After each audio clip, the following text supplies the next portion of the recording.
واشهد ان محمدا عبده ورسوله اما بعد فان خير الحديث كتاب الله وخير الهدي هدي محمد صلى الله عليه وسلم وشر الامور محدثاتها وكل محدثه بدعه وكل بدعه ضلاله وكل ضلاله في النار.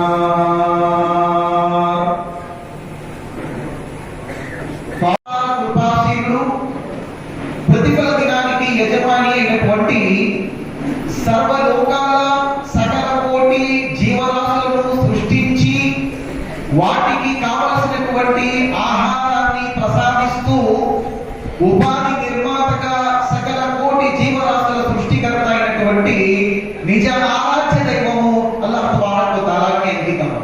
ఉద్దేశంతో ప్రవక్తల యొక్క పరంపరను ప్రారంభించాడు. ఈ ప్రవక్త యొక్క పరంపర హజరత్ ఆదం అలైహిస్సలాతు వస్సలాం నుంచి మొదలుకొని చిట్ట చివరి ప్రవక్త మహనీయుడైనటువంటి ప్రవక్త ఆదర్శ మహామూర్తి కారుణ్యమూర్తి హృదయాల విజేత జనాబే ముస్తఫా అహ్మదే ముస్తఫా ముహమ్మద్ రసూలుల్లాహ్ సల్లల్లాహు అలైహి వసల్లం వారిపై తన దైవ దౌత్యాన్ని సమాప్తం గావించాడు.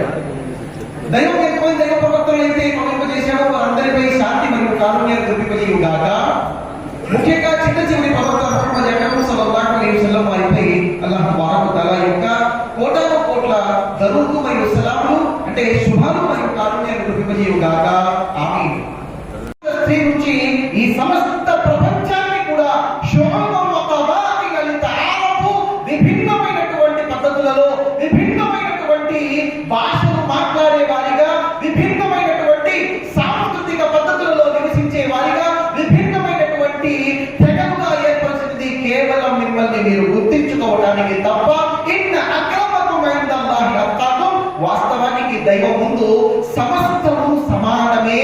మీలో ఎవరైతే ఎక్కువ భయభక్తులు కలిగి ఉన్నారో వారే అల్లాహ్ తబారక వ తఆలా దగ్గర అత్యంత ప్రియతములైనటువంటి వారని అల్లాహ్ తబారక వ తఆలా ఈ వాక్యంలో సెలవిస్తున్నారు. అబాకుం వాహిద్ అలా లా ఫضل لعربي على عجمي ولا لعجمي على عربي ولا لأحمر على أسود ولا لأسود على أحمر إلا بالتقوى إن أكرمكم عند الله أتقاكم ألا هل بلغت قالوا بلى يا رسول الله اللهم اشهد. మహనీయ ప్రవక్త ముహమ్మద్ అక్రమ్ సల్లల్లాహు అలైహి వసల్లం గారు ఆయన యొక్క అంతిమ హజ్ యాత్ర సమయంలో ఆయన అక్కడ ఏర్పడినటువంటి అందరికీ కూడా ఇస్తున్నటువంటి సందేశం ఏమిటంటే, సోదర మహాశైలారా, మీరందరూ కూడా ఒక్కటే, మనమంతా ఒక్కటే, మనందరి తండ్రి ఒక్కటే, మనందరి తల్లి ఒక్కటే.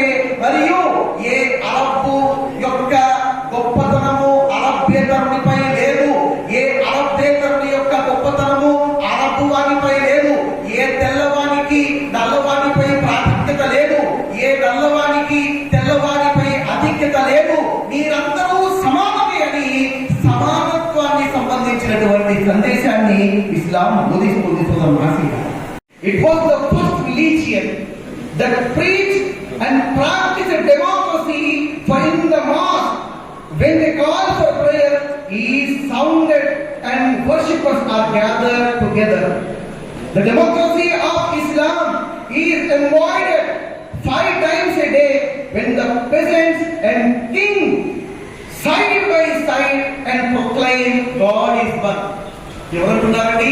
సరోజినీ నాయుడు గారు అంటున్నారు. ఏమనుకుంటున్నారంటే, it was the first religion which is preached and practised in equality. ఈ ప్రపంచంలో ఇస్లాం ఎటువంటి దానిని ప్రచారం చేసింది, ఆచరించిందండి అంటే ధర్మం అన్నిటిలోనూ కూడా ఇస్లాం ఏమనుకుంటుందంటే ఈక్వాలిటీని బోధిస్తుంది.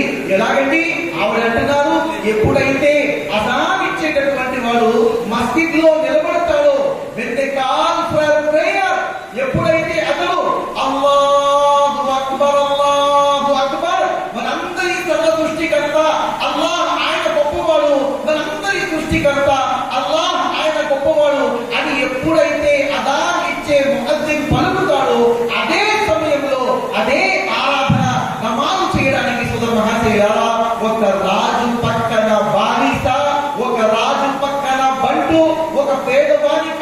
ధనికుడు కాలుకు కాలు భుజానికి భుజం ఆడించి it was preached and practised in equality. It is the democracy of Islam అని సరోజినీ నాయుడు గారు అంటున్నారు. నమాజులో వాళ్ళు నిలబడేటటువంటి ఏదైతే స్థాయి విధానం ఉందో ఈ ద్వారానే మానవాళిలో సమానత్వాన్ని ఇస్లాం బోధిస్తుంది. లేదు సోదర మహాశయులారా, అల్లాహ్ తఆలా యొక్క ప్రవక్త సల్లల్లాహు అలైహి వసల్లం అంటున్నారు, ఆయన మీ హృదయాన్ని మీరు చేసేటటువంటి ఆచరణను చూసి ఆయన మీకు ప్రతిఫలాన్ని ఇవ్వడం జరుగుతుంది అని. మహనీయ ప్రవక్త ముహమ్మద్ అక్రమ్ సల్లల్లాహు అలైహి వసల్లం గారు చిట్ట చివరి ప్రవక్త. కొన్ని లక్షల చదరపు ఈ సమానత్వాన్ని పరమత స్థానాన్ని పొందుతుంది అంటే అల్లాహ్ తఆలా అంటున్నాడు 2వ అధ్యాయము 21వ వాక్యం, యా అయ్యుహన్నాసు ఉబుదు